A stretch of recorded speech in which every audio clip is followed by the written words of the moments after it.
নমস্কার, শিক্ষানুরাগী ঐক্য মঞ্চের ইউটিউব চ্যানেল আপনাকে জানাই স্বাগত।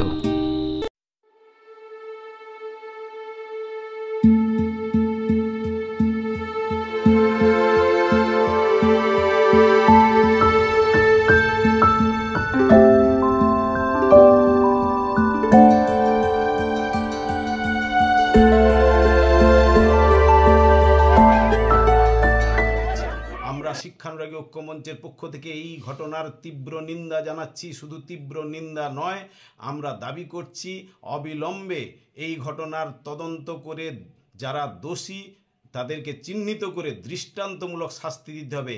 এই দৃষ্টান্তমূলক শাস্তি দেওয়া হচ্ছে না বলেই দুষ্কৃতীরা এতটা বেপরোয়া হচ্ছে এবং কোনো না কোনো একটা পক্ষ সেখানে মদদ দিচ্ছে। কোন সেই পক্ষ, এটা চিহ্নিত করে তাদেরকে শাস্তি দিতে হবে। এর দাবি জোরালোভাবে তুলে ধরছি।